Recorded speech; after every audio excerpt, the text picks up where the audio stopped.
Welcome back to Your Career Podcast. If you ever feel stuck in your career, or you need a little clarity in order to manage your career moving forward, or you're looking for a new job, visit janejacksoncoach.com. I've plenty of free downloads for you and a lot of career management support that will help to set you well on your way. This is Valerie Cove from the Australian Writers Centre, and you're listening to Jane Jackson Careers.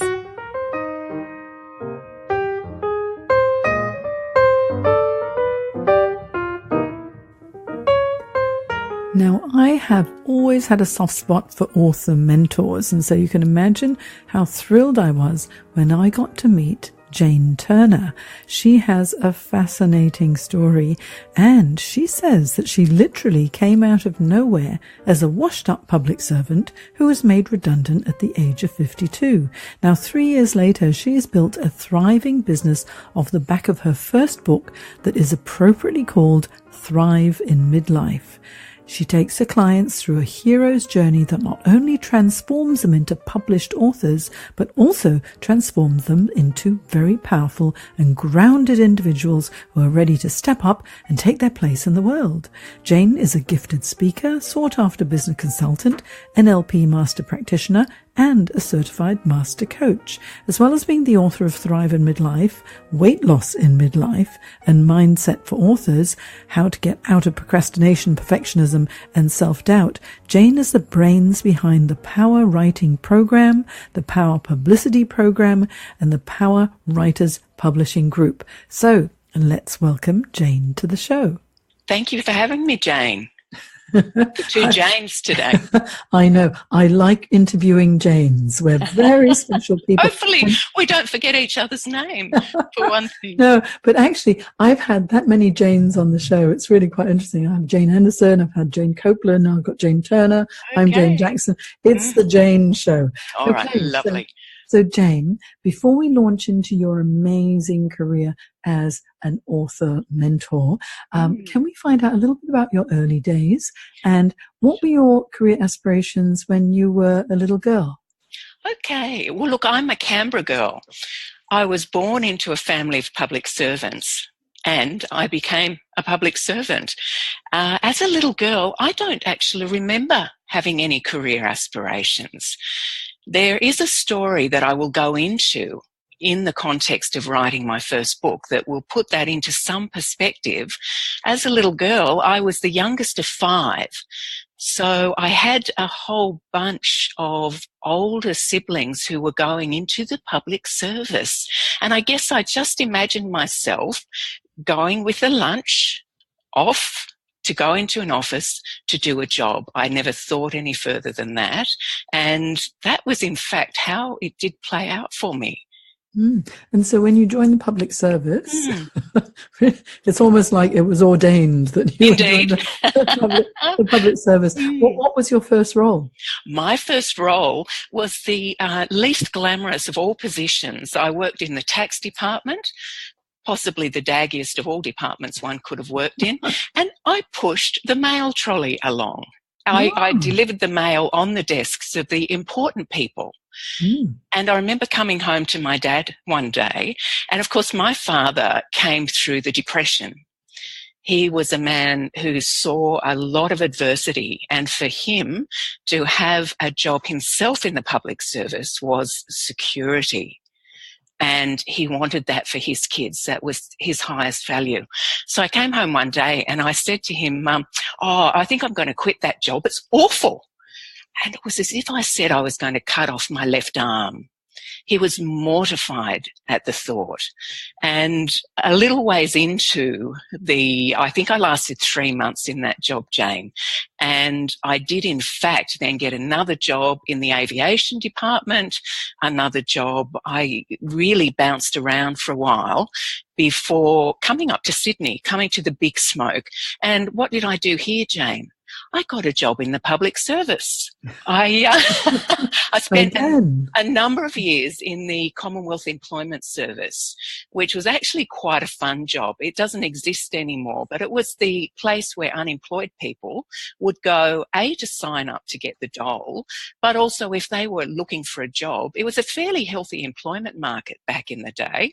And, we had jobs that we could refer people onto. So I just loved interacting with the people who came in. And I actually met my husband there. So that was another benefit of working in that particular scenario. But I then got quite lucky. Maybe I use that word. Maybe I am underestimating my skill at bureaucracy. Again, one of the daggier things to boast about, but I certainly knew how to work my way around government departments by that time.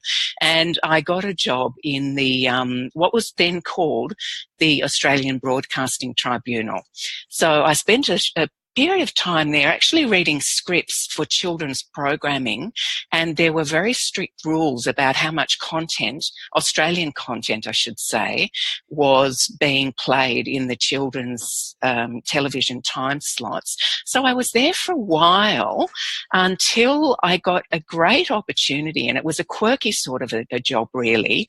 The Rocks Visitor Centre was looking for somebody to work on a weekend, and I had been a little reckless with buying a property, I should say, with a friend of mine. And very fast after we bought that property, the interest rate sped up to 17%. And we got in a fairly deep hole. And I took that extra bit of work on the Saturday. Now, that actually gave me an opportunity to branch out into the tourism industry. And of course, is there a better place in a town like Sydney than the tourism industry? It was really quite exciting. And I actually rose up to the manager of that actual organisation at the time. And a wonderful opportunity came to the fore with Tourism New South Wales, who at the time had a visitor centre in Castlereagh Street. And for whatever reason, politically, they decided to close that centre down. When I heard about that happening, I hot-footed up the road to the main administration of Sydney Cove Authority. And I said to Bob Mitchell, who was the CEO at the time, I said, Bob, I see a gap in the market here, and it's a gap that we can fill.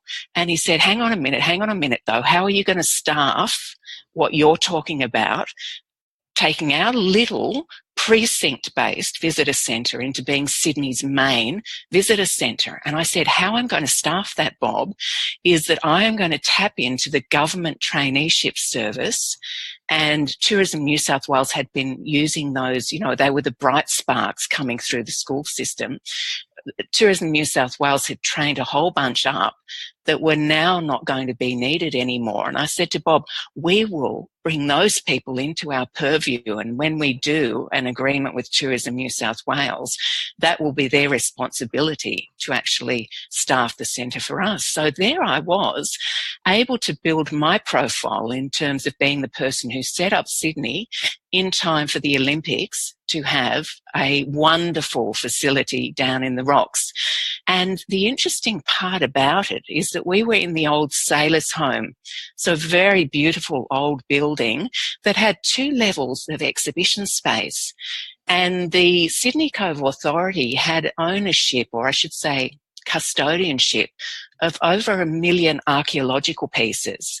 And there was one standard exhibition that was on in the upper levels of the building. And again, my head was ticking over, and I said, Bob, what if we were to change that exhibition around? There is so much rich material that we can use. And he said, well, again, how are you going to fund that? And I said to him, look, I can really bring people in who will be doing internships through the College of Fine Arts. And I actually had my eye on the College of Fine Arts because I wound up in the end being funded to go and do a master's degree there as the manager of the Sydney Visitor Centre, looking after those 2 levels of exhibition space. So off the back then of having a master's degree in arts administration, I got a really plum job at a place, you may have heard about it in the press recently, and it's the Powerhouse Museum. So I got a manager role there. I was overseeing all of the commercial areas within the museum, and we had a wild ride in terms of blockbusters and making commercial returns from those kind of opportunities. That was my business area. I looked after events, memberships, and all of the customer experience areas. And at the end of 2014, a bombshell dropped. And this was just before all of the news of the Powerhouse moving out to Parramatta came to the fore. And what happened was that over a third of the staff were identified as being surplus to requirements. In other words, we were handed letters about being, and I'll say offered in inverted commas, but being offered a fast track out the door. And at that stage, I was 52. And I had a wee plan in the back of my mind. And just imagine that had been my whole life in the public sector. So I was essentially institutionalized. But I did have this little agenda in the background where I'd gone and done some coaching training at about the 45-year-old point. My question to myself was, well, what will I do when it's time to move beyond here? And the game plan that was when my daughter was in year 12, when she finished school, essentially, then I would take a risk. Now, my daughter is now in year 12. So the universe wasn't quite on the same page as me. But what happened was that in 2014, I had no choice. I was pushed out the window only to find that I did, in fact, have a parachute. But it wasn't a soft landing. I can assure you of that, because I wasn't ready yet to find the person that I really, really was meant to be. I had done my coaching training.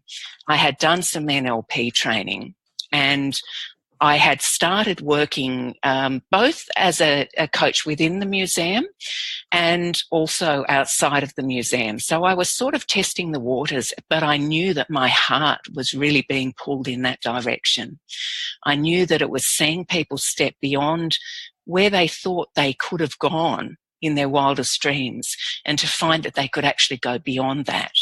And so, look, here I was, that I then did a whole lot of different courses. It was my passion project, and I read everything on personal development that came into the arena.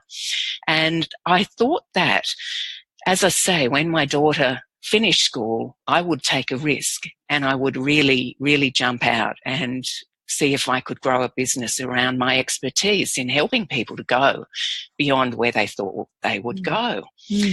So you know, when after having such a long and really interesting career within the public service, I mean, really, so moving to Sydney and then working in tourism and then being with the Australian Broadcasting Tribunal and helping people to get jobs, and then going into the Sydney Visitors Centre and then the Powerhouse Museum. What an amazing trajectory for your career.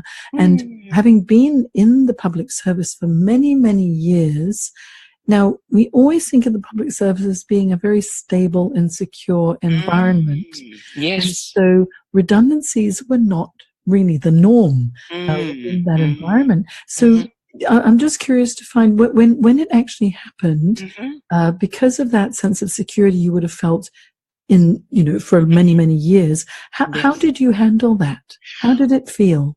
Well, it felt surreal, Jane. It was as if there were days when it was as if I was on holidays and it hadn't really happened. And then there were other days of very deep fear, especially when I would apply for jobs. And of course, some you don't even hear back from at all. Others you go and do an interview for. Others you're almost certain you got that. I've nailed it. I would come home to my husband and say, I've nailed that one.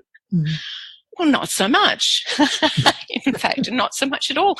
So Jane, one thing I stumbled on in terms of the whole book writing journey is the hero's journey. Joseph Campbell's wonderful book, The Hero of a Thousand Faces.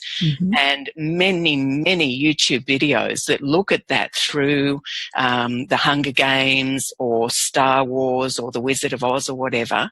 So this was a hero's journey. When I look at 6 o'clock at the hero's journey, that's when Darth Vader and Luke Skywalker are facing off. And Luke is recognizing not only that Darth Vader is his father, but that Darth Vader is actually the shadow version of himself. And in my own case, 6 o'clock was the point where I had already been trying to write a book for 5 years. I had spent over $30,000 on various writing programs and mentoring and retreats. I still didn't have a book to leverage to build my coaching practice. I was going into menopause, my daughter was going into adolescence, and I had been made redundant. So what engulfed me was not only fear in general about how this was all going to pan out, but deep, deep shame, regret, and guilt about having spent that amount of money, that amount of time and effort on writing a book that had not yet materialized. And in that dark space, and we say as coaches, if you can sit in discomfort as opposed to running off and buying another course, because that was my pattern that had to be broken, and it was broken at 6 o'clock. If you can sit in that discomfort, something quite amazing might emerge in the way of a piece of learning. And for me, the piece of learning came when I asked myself, and I was at the time kind of berating myself, what don't you have? $30,000, 5 years of your life in learning about how to write a book. What don't you have that you need? And what emerged for me has turned into what I've made out of what I call the Power Writing Program, which is the 5 main barriers to writing a book. And I developed the 5 pillars of the Power Writing Program over how to overcome those barriers. And the barriers, should I go into them for the reader or for the reader, of course, the listener in this case? Should I go over them or not yet, Jane? Well, pause for a question. Yeah, well, actually, what's so interesting is when it comes to writing a book, there are plenty of barriers, aren't there? Because I remember in 2014, I spent a year writing my book, Navigating Through a Crossroads. Yes. And there were plenty of barriers. Half the time I thought, oh, I'm not good enough. Then I thought, who am I to write a book? Then I thought, oh, I want to kill myself because it's all too hard.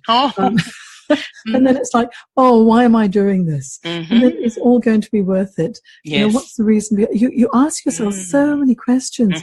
And if I didn't have the support of my author mentor at the time to help me get through all of those challenges, I would have got through to the 30,000, 60,000, 70,000 words, of which 30,000 were cut by my editor in the end. But you have to have support, don't you? Yes, yes. It's very, very helpful. Yeah, because you have, now let me just have a look here, Jane. You've written, Thrive in Midlife. Yes. Okay, which is obviously a very defining book. Okay. You have written Weight Loss in Midlife. Okay. Yes. So I'm struggling with that at the moment. And then Mindset for Authors, How to Get Out of Procrastination, Perfectionism, and Self-Doubt. Now, how familiar does that sound? Oh, indeed. Indeed. When it comes to writing a book. Yes. So, yes. okay. So tell me, when it comes to writing a book, give me your top 3 tips for success. Okay, my 3 tips for success. Firstly, get out of your own head and into the head of your reader. Really understand your reader, understand their problem, and have empathy for that. And empathy is an incredible tool that will motivate us from our heart, because it's that place where we make decisions. It's not our head. Empathy with our potential reader is what acts as a highly motivating factor in the whole scenario. So that's tip number 1. Tip number 2 is be kind to yourself. Be aware that any of those stories that go on in your head are stories. Tap into them. they are important because it is your vulnerability that is going to connect better than anything else with your reader. And then the last one is get yourself the best editor that you can afford. The best editor. And if you are not making progress in the way that you would like, then certainly sooner rather than later, enlist the help of somebody who's gone before you.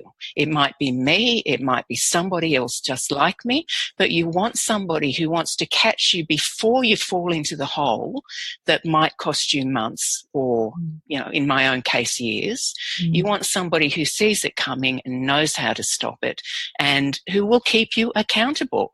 Now, one of my favorites, Simon Sinek, was on the project recently, and he was asked, how do you do everything you do and continue to write books? And he said, well, I have my babysitter. I book in for her. She comes in. She sits with me. She sits with me and makes sure that I write. Now, in my own case, need that. We need that in some shape or other.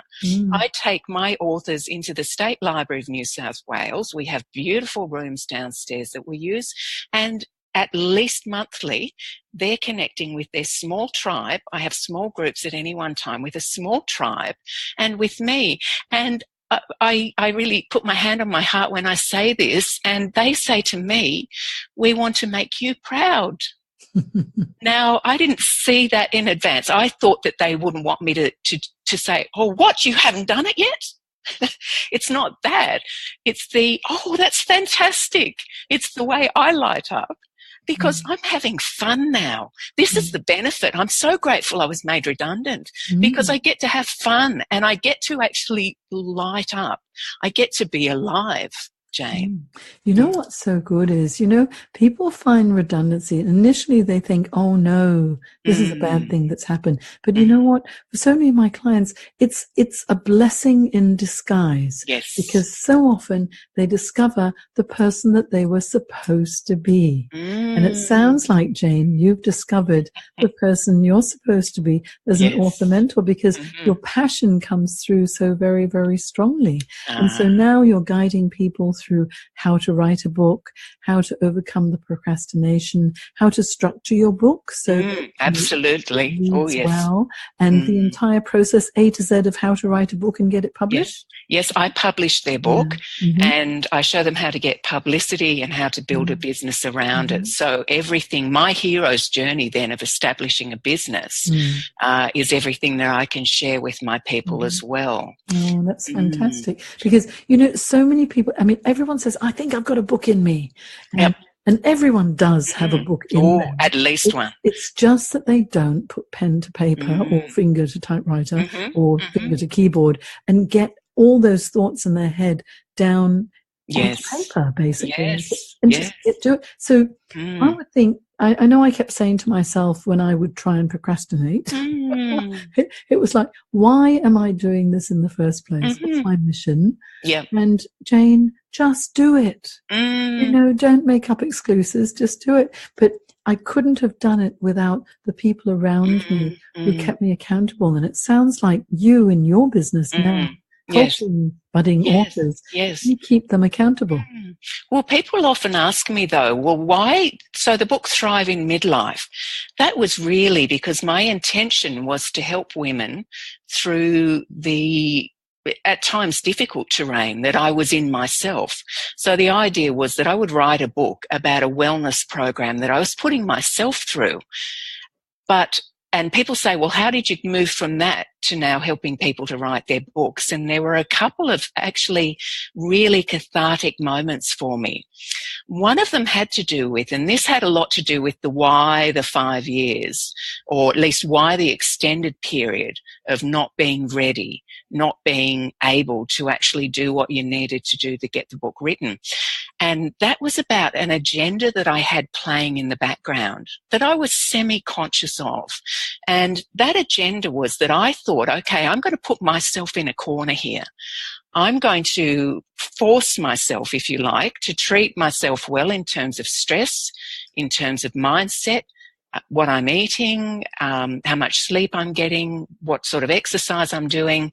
And I thought that, yes, I'll be able to tell people how much better they feel and what kind of challenges they might have, and that I would be able to come out the other end and say that I managed to cure myself of a 40-year history of binge eating disorder. Oh. Now, the closer I got to the deadline for my editor, the worse my binging got, not better. And one of those other moments that bubbled up in me was a voice that didn't just say, "You stupid idiot, you've just used, 6 weeks here of an experiment. You haven't stuck to the rules in terms of the food." But that wasn't what my voice was saying. My voice was saying, what if that's not the point? What if the point is to be able to stand up as a proud woman and say, as a matter of self-care, I'm able to actually love myself, whether I have a dysfunctional relationship around food or not. And if I practice some self-love, I may be able to untangle some of these relationships and some of the neural networks that I've built up over 40 years. And Jane, the really important thing for me was when I was standing on the stage at Glee Books and launching my book, when I was able to look at my 14-year-old daughter and her friends and say, what I want you girls to hear is that there is nothing so shameful and so unspeakable about you that you can't tell someone about it and know that they will still love you and they will remind you to love yourself. Very powerful words. In that moment, Jane, because it wasn't only the 14-year-old girls out there, it was the 14-year-old girl in here that needed to hear that as well. And in that moment, I got it. I got the incredible power of stepping into our story and owning it all. And from that point forward, my mission in the world is to change the world one book at a time. And as I'm seeing my authors come through the program, just transformed through their own hero's journey, it reinforces for me every time that it may have taken me a while to get to the point where I get why I've been put on this earth. And that's really quite something. And I'm happy to be modelling that for my daughter, not the person who's safely ensconced in the public service because it's easy. Yeah, and that's so important. And finding yourself, and sometimes, you find yourself through adversity, which sounds like you went through a challenging time, and then it's like, how do I reinvent myself? And you found who you were supposed to be. It makes such a difference. And as a consequence, you've become such an inspiration to your daughters as well. And I'm sure that a lot of my listeners would love to know where they could find you. I would love to talk to you all day. I've got a series of podcast interviews. Yes, you do, Jane. Well, look, I've got another one in about 3 minutes. Lovely. Well, people can find me at writewithjane.com. writewithjane.com. Easy. And also your Twitter handle is wellness coach and the number 2. Yes. And so what I'm going to do is I'll have your links in my show notes in janecoach.com so that people can read through the show notes, find out more about you, Jane, and also your business at Write with Jane. What a good name. And then they can reach out to you and find out more about what you do too, because I'm sure there are lots of budding authors out there who'd love to find out more about how you did it. So all that remains is thank you so much for your time. It's a really inspirational story and just wonderful to hear how much passion you have for what you do too. Thank you, Jane. It's been my pleasure. And we'll talk to you again soon. Great. Take care.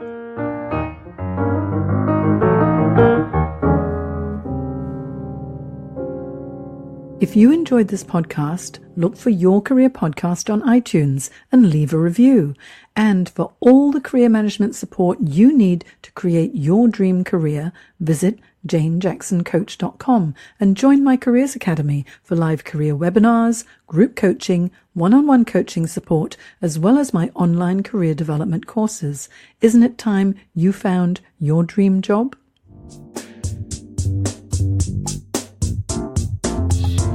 You've been listening to Jane Jackson Careers. Sign up to receive regular career advice at janejacksoncoach.com.